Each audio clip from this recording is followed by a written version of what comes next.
A very warm welcome to this episode of Moments of Grace, what is now becoming an annual tradition that we do some Christmas carol singing for this Moments of Grace. I am excited to not be on my own doing this. I wasn't last year as well. Today joining us, Canon organist and director of music, Nicholas Cordelkis. Welcome, Nick. Thank you, Bryce. Excellent. And also joining us, Canon for Children's Ministry, Jodi Bennett. Thank you for being with us. Glad to be here. Well, we're all probably a little bit exhausted. We've already had some wonderful Christmas celebrations. We had the Christmas pageant on Sunday, and we had the carol service as well. I'm sure you both are somewhat exhausted from organizing and executing those, but doing all right? Doing all right. It's a labor of love, not a problem. All right, excellent. Well, we're going to sing some of our favorite carols that we have chosen today with some select verses, and then we're just going to talk very briefly afterwards. Feel free to pause as we go along at home if you want to turn somewhere and sing along with us. But we're going to start out with Jodi. Jodi, what did you choose for us today? Well, you said to choose my favorite Christmas carol, and you know, the truth is that my favorite Christmas carol is the one we're singing now, which is, you know, any of them. Right. I don't have a favorite. Okay. But today I chose In the Bleak Midwinter. And I love this carol because it has a lot of sacred memory for me. I really love the Harold Dark setting, which is an anthem setting. Today we're going to do the Gustav Holst, but the first verse talks about, you know, the coldness, the snow, the wind, and all of that. And I'm not sure in Bethlehem it was really that kind of weather. Maybe it's the desert and it was probably cold, but so to me the first verse brings to mind how the world was before the Christ child was born. Cold, mean, crusty, you know, people being cruel to one another, and kind of like a pandemic. You know, we've been in kind of a winter these last couple of years, and so that verse is kind of nice because it reminds you, you know, where this started, why it started, and how it started. And then the last verse is really the sacred memory verse for me because when I was growing up, my father was a choral conductor and he always had a church job. And of course, being his kids, we had to sing in the choir.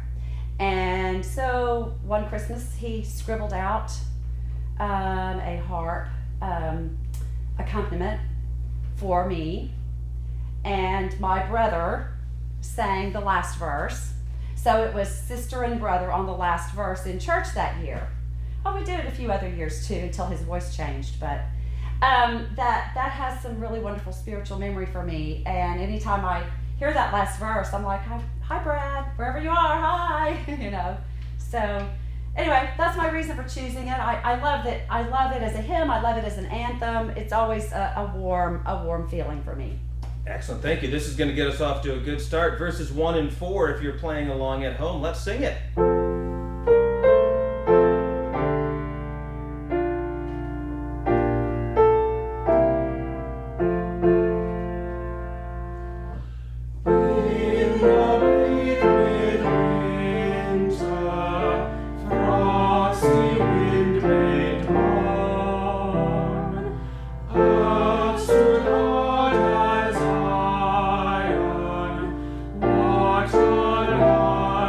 Soul.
love that last verse as well. I chose that one last year for this recording. I just love the sacrificial nature of it. What can I do? What could I give?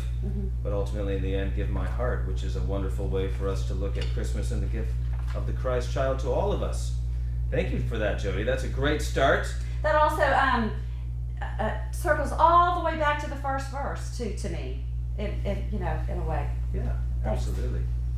All right, Nick, what did you choose for us? So I chose O Little Town of Bethlehem, and of course we all know there are two tunes that one could choose, and what resonates with me is the tune Forest Green to O Little Town, even though it was not perhaps the original tune or the intentional tune that it was ever written for. But I'll get to that later of why that kind of factors in why I value it very much. But this hymn has several levels of meaning for me. The first is I grew up singing it every year at lessons and carols in my home parish, always to Forest Green, always to the Thomas Armstrong descant, which is just so elegant. And so it has a lot of nostalgia to me in that way. And so as a musician, I was initially just drawn to music. And then a few years later, I started to look at the text and thought, wow, this is really excellent. It's not quite as sappy as some of the other Victorian hymns in some ways, because you have O Little Town of Bethlehem will still be see thee line. By the last verse, it's talking about the Holy Child of Bethlehem descending to us in this kind of incarnational, being within our hearts and entering in. And where Christ is kind of the light in our darkened world, and Christ is the peace in our frenzied world. And so, to me, it wasn't just about angels and winter. It was really about Christ, which resonated with me.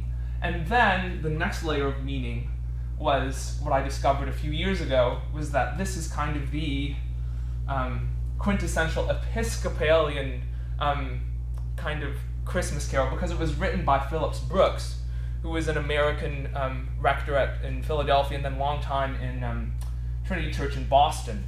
And so this is the one hymn one of the few hymns that everybody sings, and it all comes from an Episcopal clergyman.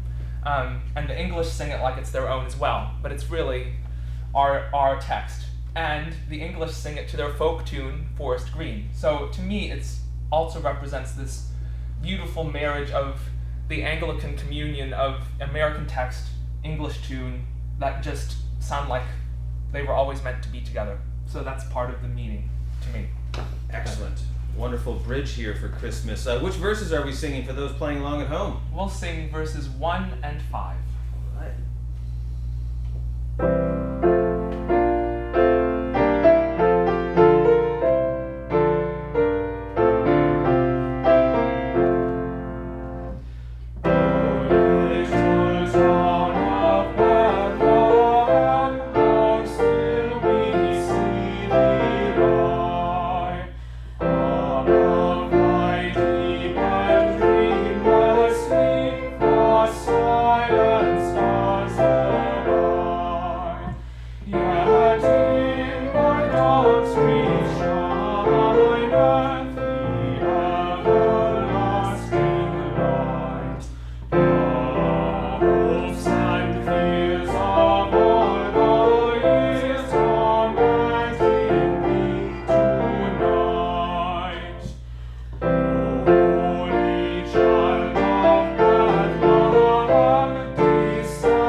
Wonderful. And I love in that first verse, bringing together the hopes and fears of all the years are met in thee tonight.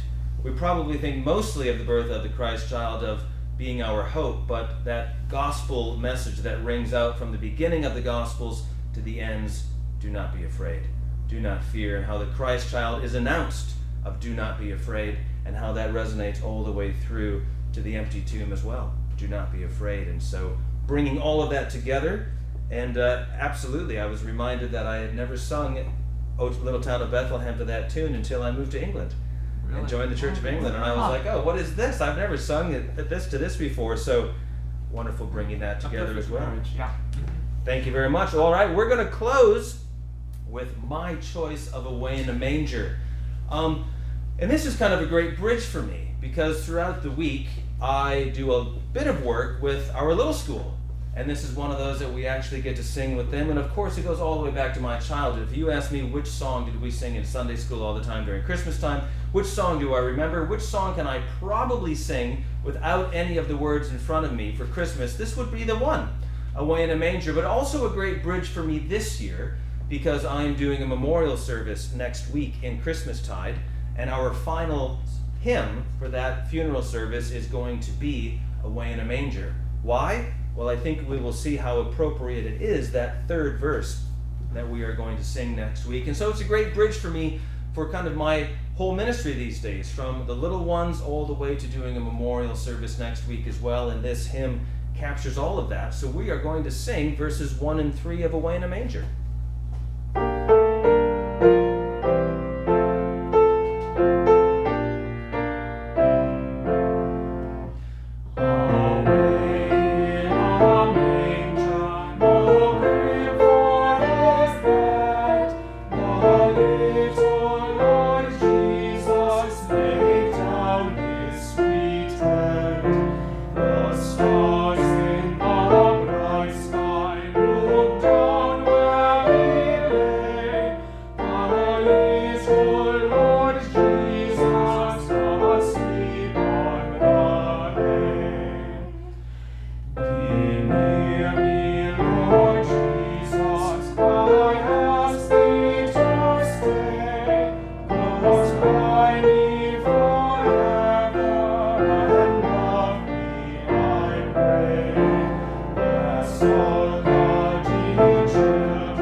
I just want to say thank you both so much for joining our Moments of Grace on this, choosing these songs, giving us some inspiration and singing with us. Thank you, Nick. Thank you, Jodi. You're welcome. Thank you, Bryce. Enjoyed it? And we hope you all listening have a very, very Merry Christmas and indeed a Happy New Year. And that's how we are going to end, by singing that together.